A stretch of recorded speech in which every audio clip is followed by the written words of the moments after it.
Shalom, giving all praises to the Heavenly Father, Yahweh, Bahasham, Yahweh Shai, Bahasham, Rahakwadash. Double honors to the apostles, the bishops, and the elders at Great Millstone who rule well. Peace and salutations, as always, to the elect. And this is going to be a response to a comment that was left on one of my recent videos, where I was going into, the Roman Empire, being the dragon spoken of in the book of Revelation 12 and 13, as John the Revelator, gave a vision. He received a vision and wrote these things down. Here in these latter days, the men of the Lord have been sent to expound on these things. And, I guess someone who was watching, as you can see, Snicker Bar Consciousness, all right? Which, the name, that name in itself, but, as you can see, he said, or she said, whoever this is, said, the dragon is Satan, brother. All right? The dragon is Satan, brother, man, not no white man. But he is working through the wicked who have the power. All right? Now, what he's alluding to is when you get the book of Revelation, the 13th chapter, John the Revelator, he gives you the outline of this beast system, which would rule and reign in the latter days before the Heavenly Father brought the end, through his only begotten Son. And that empire speaks to the Edomite power structure, which would pretty much have a grip over the planet Earth. Now, remember, Esau, Edom was blessed, with the fatness of the earth, and the power of the sword, meaning at some point in the future, from the time he received that blessing from Isaac, he would have world domination.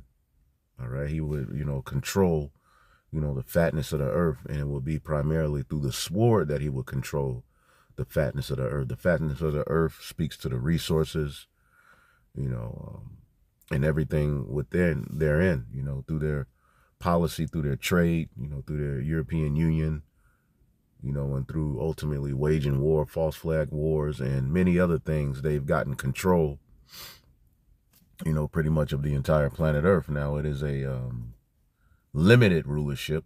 They don't have control as we are going to have control under Yahweh Shai, but they do have rulership and dominion in the earth. Now, the reason they have this dominion is because there was what? As a matter of fact, let's get the book of Revelation, the 6th chapter. Let's see, Revelation, the 6th chapter. In the 4th verse, it says, and there went out another horse that was red. Okay? Red, cold red. And power was given to him that sat thereon to take peace from the earth, and that they should kill one another.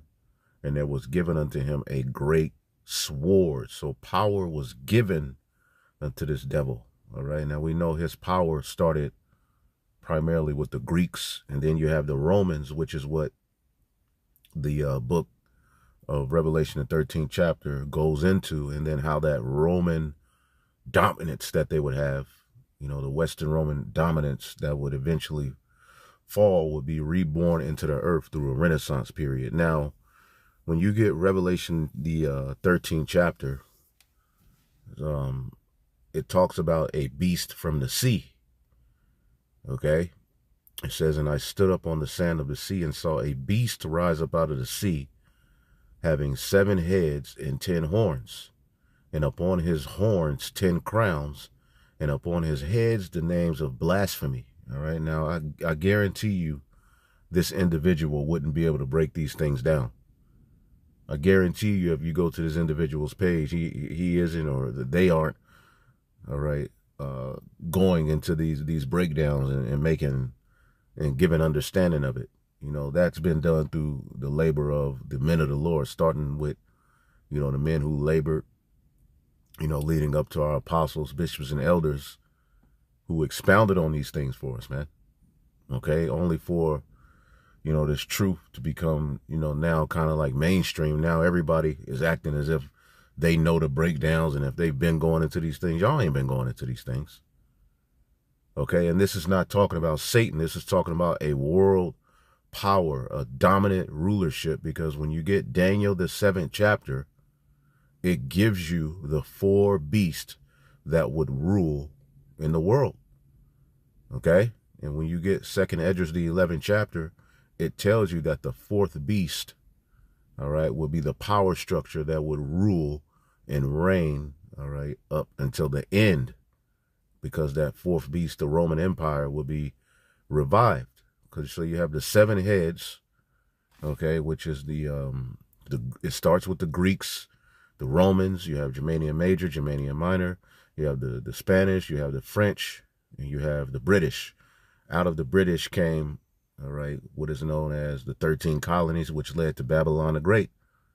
Okay, out of the British also came the establishment of the Zionist state of Israel, all right, where they've colonized, and waged war on the people using their racial superiority ideologies. All right, America, Babylon the Great, using racial superiority ideologies, dominated and crushed.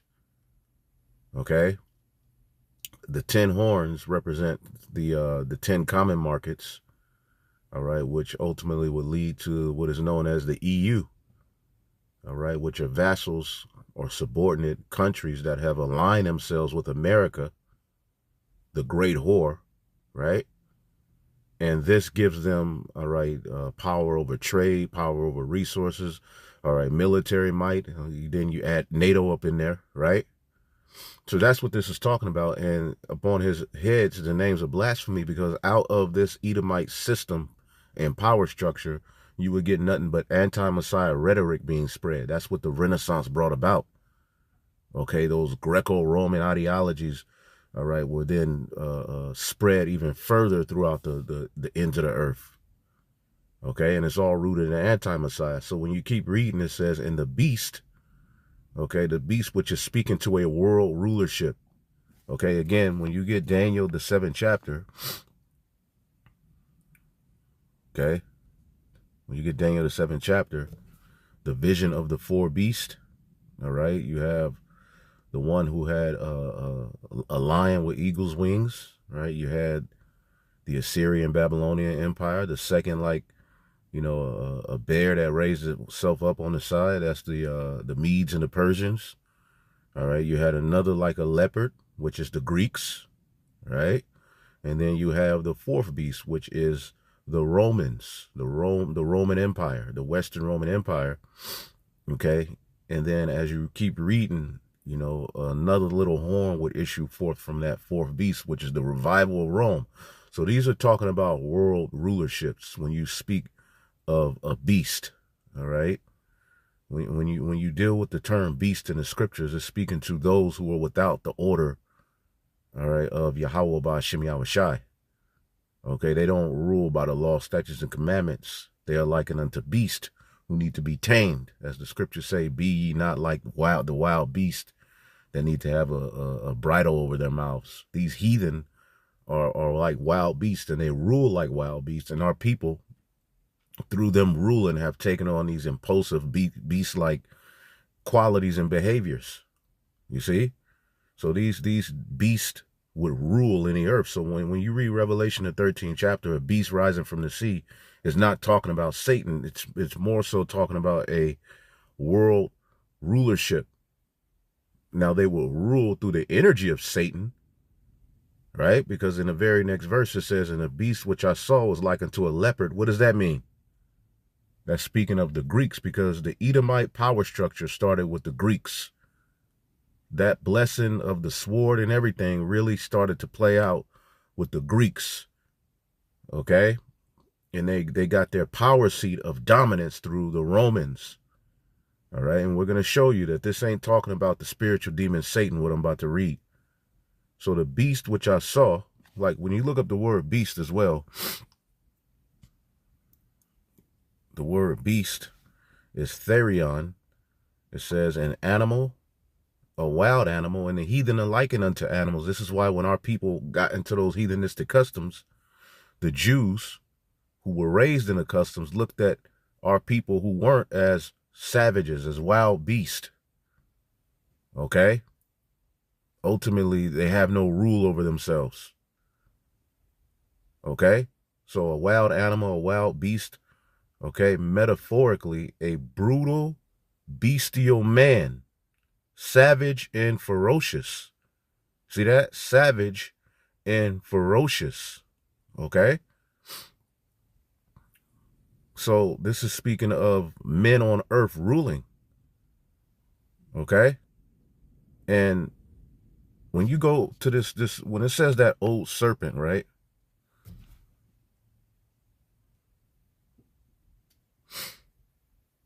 You probably still think the serpent in the garden was a literal snake or Satan himself who enticed Eve, right?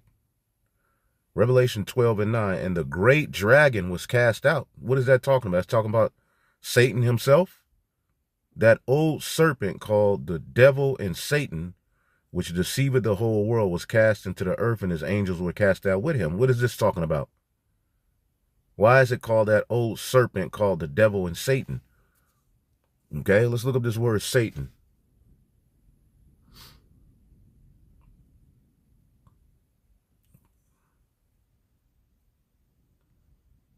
Satan, Satanas,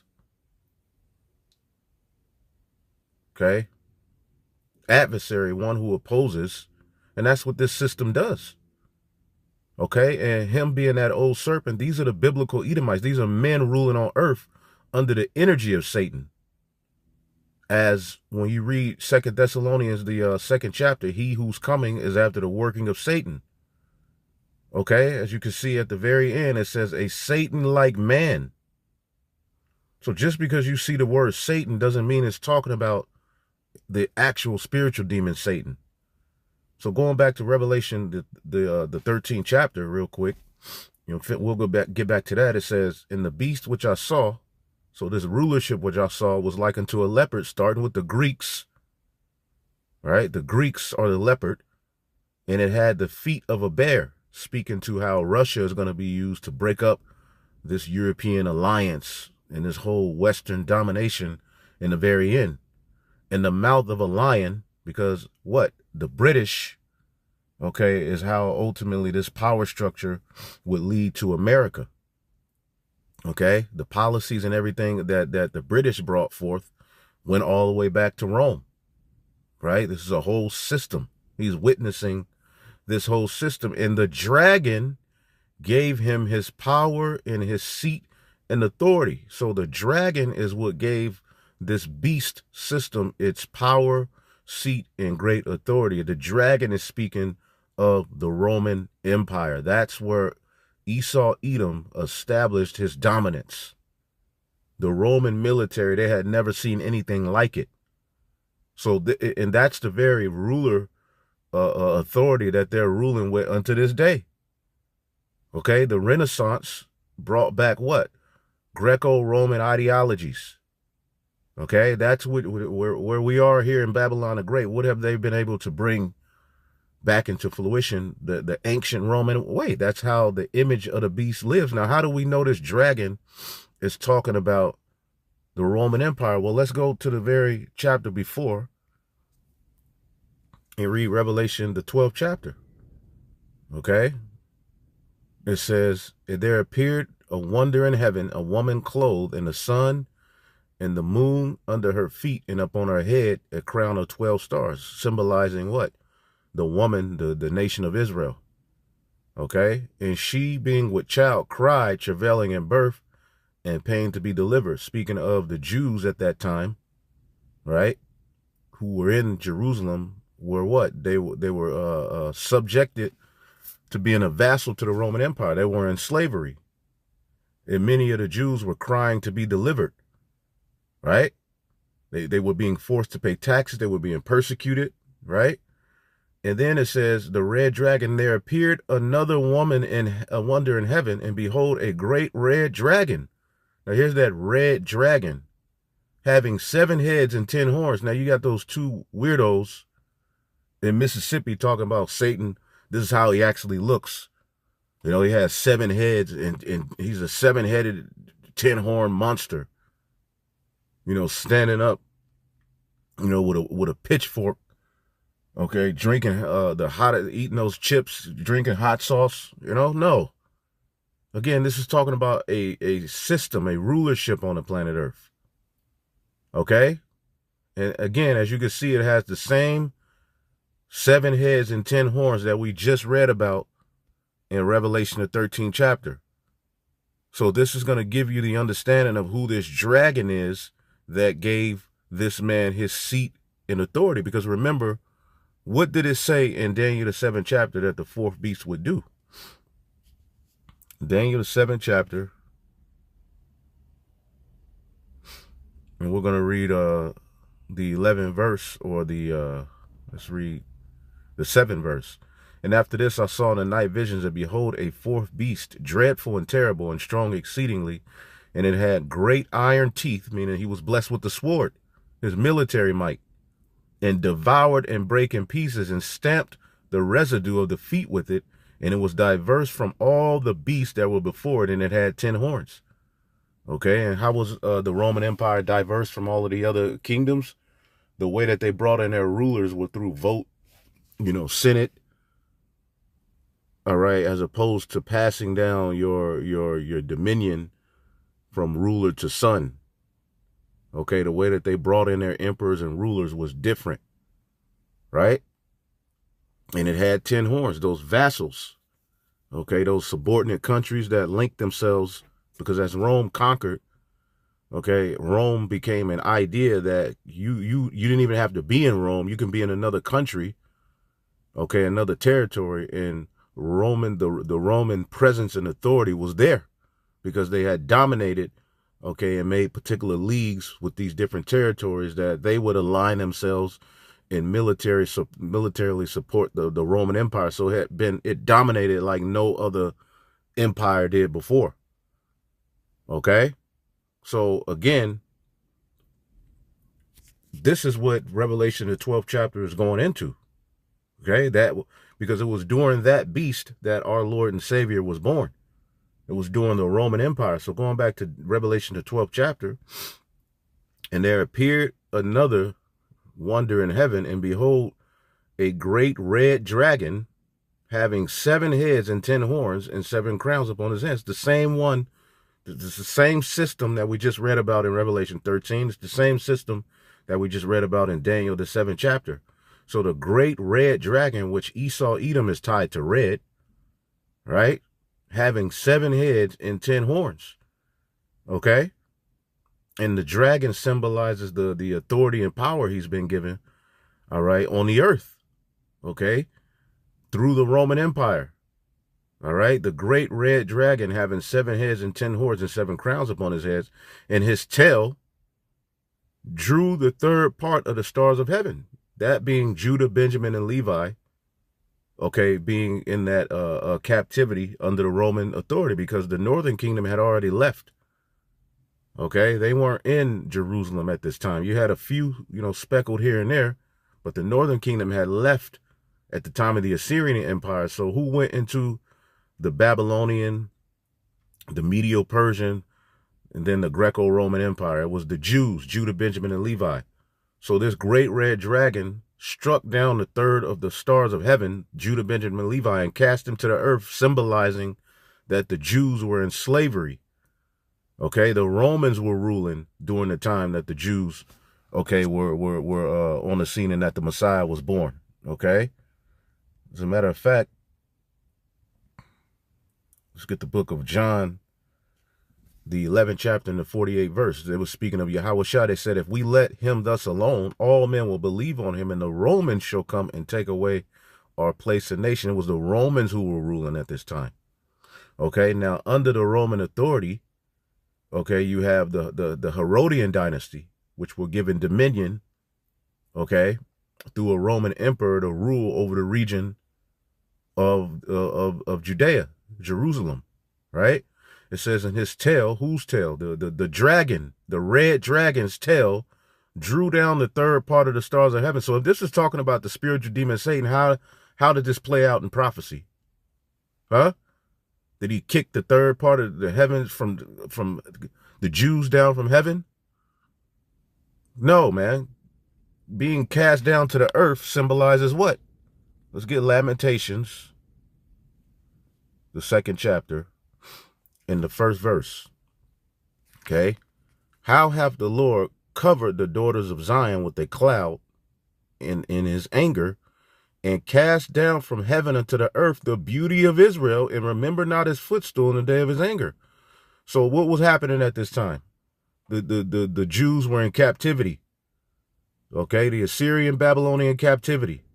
The Israelites. We know the northern kingdom went into the Assyrian captivity. Okay, and then you have the Babylonian captivity where they raided the temple. So we lost the glory that we had under King Solomon, right?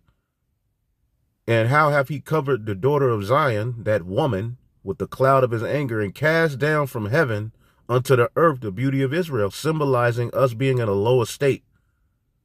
Okay?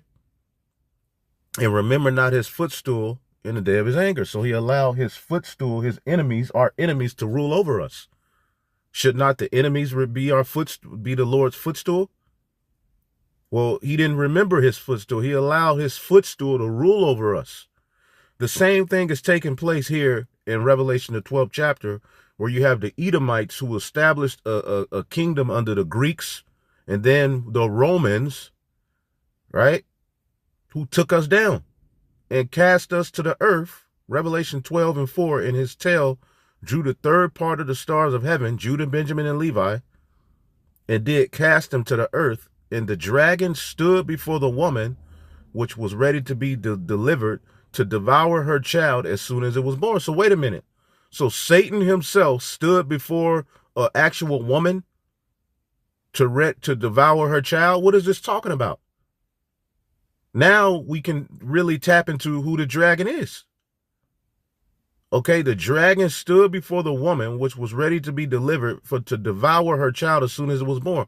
What is this talking about? What history is this talking about? When did the spiritual demon Satan stand before a woman and try to devour her child? Okay? In verse 5, and she brought forth a man-child who was to rule all nations with a rod of iron, and her child was caught up unto God and to his throne. So what is this talking about? Who actually tried to kill the Messiah? Well, it was the Herodian dynasty, who got rulership, which they were Edomites, Amalekites, but they got rulership and dominion over Jerusalem through the Roman Empire. Just like today, okay, it's through the British and through America that you have the Zionist state of Israel be established. Okay, who gave them that authority was the British in the UN. America has helped establish and keep that authority. So the same thing that's happening now happened back then, in a sense, where you have Edomites ruling, all right, and one tribe, the Amalekites, have dominion over what is known as Judea, Jerusalem. Okay, so where can we find this account? Because it likens this particular nation of people to the dragon, which is likened unto Satan. So who is this red dragon nation of people who's trying to devour the Messiah? Where can we find this account? It said, let's read it again. And the dragon stood before the woman. Okay, first verse 4, it says, and his tail drew the 3rd part of the stars of heaven, and did cast them to the earth. And the dragon stood before the woman, which was ready to be devoured, okay, and delivered. The woman which was ready to be delivered, the Jews were ready for a kingdom. Many of the Jews thought the coming of Yahushua, meant that they were getting ready to get the kingdom back then. Okay, that was an ongoing narrative. The Jews were ready to be delivered. They wanted their kingdom. All right, the glory they had under the throne of David, which Solomon forwarded for 40 years, they wanted that glory back. Even the Jews that were with Yahushua before he departed said, Lord, are you at this point going to restore the kingdom to Israel? It wasn't supposed to happen back then, though. So it says, and his tail drew down the 3rd part of the 3rd star of the 3rd part of the stars of heaven, and did cast them to the earth.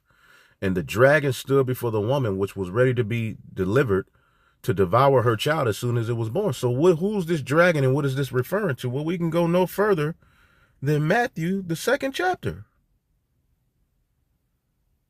Okay? Now, when Yahushua was born in Bethlehem of Judea, as it was prophesied, in the days of King Herod, behold, there came wise men from the east to Jerusalem, saying, where is he that is born King of the Jews? Because these people have been watching these prophecies. They knew, according to prophecy, a child would have to be born. The scriptures say a child will be born. The scriptures say a young woman of marriageable age will bring forth a child. This child had been promised, all right, throughout all the ages, and this was going to be the one that was going to restore, all right, the Israelites, man, back to glory. Okay, so it says, where is he that is born King of the Jews? For we have seen his star in the east, and are come to worship him, which was a chariot, right? When Herod, the king, had heard these things, he was troubled, and all of Jerusalem with him, and when he had gathered all the chief priests and scribes and the people together, he demanded them where Yahushua should be born. And they said unto him, in Bethlehem, for thus is written by the prophet in Micah the 5th chapter, and thou, Bethlehem, in the land of Judah, are not the least among the princes of Judah, for out of thee shall come a governor that shall rule my people Israel. So these prophecies were all written, and here it is. Now they are getting ready to be fulfilled through the birth of Yahushua. So, and when you read verse 7 in the NLT, it says, then Herod called for a private meeting with the wise men and learned from them what time that the first star appeared. Then he told them, go to Bethlehem and search carefully for the child. And when you find him, bring him back. All right, come back and tell me so I can go and worship him. So Herod was acting as if he wanted to go worship, all right, Yahushua, but he really had a plan to put him to death. Okay? So as we keep reading it, we'll keep reading this, right? But who is Herod first, right? Who's Herod first, man? Herod, let's look up the word Herod, okay? Herodes means heroic. The name of a royal family that flourished among the Jews in the time of Yahushua and the apostles under the Roman authority who was ruling. He was the great, Herod the Great was the son of Antipater of Idumea. Okay? Antipater of Idumea. Okay? Antipater of Idumea, man. So these were Edomites. Okay? That call themselves King of the Jews. Okay? He was an Edomite. Antipater the Idumean. Okay, and he received authority under the Roman Empire, okay, to rule over that region. Okay, and they became the Herodian dynasty. So the name of so this red dragon that stood before Yahushua is tied directly to this family who were called Edomites. Appointed king of Judea in BC 40 by the Roman Senate at the suggestion of Antony and with the consent of Octavian, he at the Lent overcame great opposition, yada, yada, yada. Yeah, they had infighting, but these are Edomites. Even Herod Agrippa, all right, who ultimately Paul had run-ins with, he was of that dynasty. These are Edomites. Okay, a bunch of savages. Okay, so every time you see Herod, it's not talking about the same Herod. The Herod that put John the Baptist to death wasn't the same Herod we're reading about here. They're all of the same family, though. So, again, what did Herod say? Matthew 2 and 8, he told them, go to Bethlehem and search carefully for the child, and when you find him, come back and tell me so that I can go worship him. And after this interview, the wise men went their way, and the star they had seen in the east guided them to Bethlehem, and it went ahead of them and stopped over the place where the child was. And when they saw the star, they were filled with joy. They entered into the house and saw the child with his mother Mary, all right? And Mary bowed down and worshiped him. Then they opened their treasure chest and gave him gifts of gold, frankincense, and myrrh. And when it was time to leave, they returned to their own country, for God had warned them in the dream not to return to Herod. Because what did Herod want to do?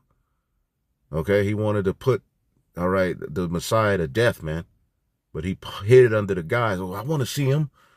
You know, I want to meet him. I want to see this child. Wow.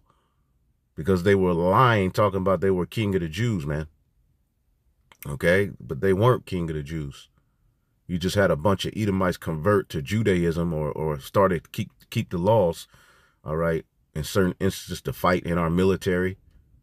Okay, but they were never converted to being actual literal Jews, man. Okay? After this wise, the men were gone, and an angel of the Lord appeared unto Joseph in a dream and said, "Get up, all right, flee to Egypt with the child and his mother." The angel said, "Stay there until I return, because Herod is going to search for the child to kill him." Right? That night, Joseph left for Egypt with the child and Mary, his mother, and they stayed until Herod's death. This fulfilled what the Lord had spoke through the prophet, "I've called my son out of Egypt." Herod was furious when he realized that the men were outwitted. He sent soldiers to kill all the boys around Bethlehem who were 2 years old and under, based on the wise men's report. So Herod's brutal act fulfilled what God had spoken through Jeremiah. A cry was heard in Ramah, weeping and mourning, Rachel's children weeping, refusing to be comforted. So again, going back, so with that understanding, let's go back here to Revelation, the 12th chapter, okay? It says, "In his tail," speaking of this red dragon, "threw down the third of the stars of heaven," right? Third part of the stars of heaven, "and did cast him to the earth," had him in slavery. "And the dragon stood before the woman, which was ready to be delivered, for to devour her child as soon as it was born." So now we know that that red dragon ain't talking about Satan, okay? It's talking about Herod, who had power under the Roman Empire, the Roman authority, okay? Which the dragon is which gave Esau his seat and power and authority in the earth. Okay, it was the Roman Empire. They had conquered more land, more regions than the Greeks did. So it would be through the Roman authority that this beast system would have its stamp. Okay? And even though Herod tried to kill the seed, the Messiah, right? The child, was born, and Joseph and Mary with the child flee to Egypt. Okay, so this red dragon was ready to devour the child as soon as it was born. And she brought forth a male child who was to rule all nations with a rod of iron. And her child was caught up to the God and to his throne. Because ultimately Yahushua will grow up and be that sacrifice, all right, the death, burial, and resurrection. He returned back to the Father, which solidified our victory. So when you get Revelation, the 13th chapter, right, in the second verse, "The beast which I saw was like unto a leopard." Edomite rulership started with the Greeks. "And the feet were like the feet of a bear," okay, speaking to Russia, all right, who's going to be at the forefront of ending this beast system and destroying Babylon, which is the revival of Rome. "And his mouth, the mouth of a lion. And the dragon gave him his power and his seat and great authority." The dragon, speaking unto that Roman Empire, okay, in particular those Herodians, those Amalekites, okay, who ruled and had dominion under that Roman Empire. The Roman Empire gave him his great seat of authority. Okay, now again, this man, pursuant to 2 Thessalonians, the 2nd chapter, and the 8th verse, "And then shall that wicked be revealed, who the Lord shall consume with the spirit of his mouth, and destroy with the brightness of his coming, even him whose coming is after the working of Satan, with all power and sign and lying wonders. This man will come to do the work of Satan with counterfeit signs and miracles." And when you all right, do a cross reference, it's going to lead you to Revelation, the 13th chapter. Okay? Straight up. Because this is the man of sin who rules through the energy of Satan. And the Roman Empire, the dragon, is what gave this system that we rule, that's ruling now, its power and great authority. "And I saw one of his heads as it were wounded to death, and this deadly wound was healed, and all the world wondered after the beast. So how in the hell was the deadly wound healed? What does that mean? Because we know the Western Roman Empire fell, but then it will be a revival through the Renaissance, which this very system we live in is a part of that revival. Okay, we're living in Rome 2.0. And they worship the dragon, which gave power unto the beast. All right. Ultimately, people are worshiping the Roman authority. The gods, the idols. It's just now that it's technological, man. Okay. And they worship the dragon who gave power unto the beast. And they worship the beast, saying, who is like unto the beast? Who shall be able to make war with him? Okay. Because these devils have conquered, pillaged, colonized. Okay. And have been at the top pretty much through the authority of the sword, but it will be through the authority given unto them by this Roman Empire, right? Which they're ultimately still ruling in until this very day, man. So the dragon is not talking about the spiritual demon Satan, man. Okay? Shut up. Okay? And let us continue. Let us teach, because you don't know what the hell you're talking about. Okay? And it's better for you all to stop giving the sacrifices of fools on these comment boards, because you're going to speak condemnation onto yourself if you don't repent and stop. You don't know the Bible. All right. You just learn. Leave the work and the duty of being on the front lines of this ministry to us. Okay. Because you don't, again, with that breakdown you talking about, now we got a whole lot of questions. Well, when did Satan stand before a child? How does, because, yeah, Satan is what gives this system its power and authority. But these things specifically are talking about rulerships that happened on earth. Okay? Hopefully y'all edified. On to the next. Shalom.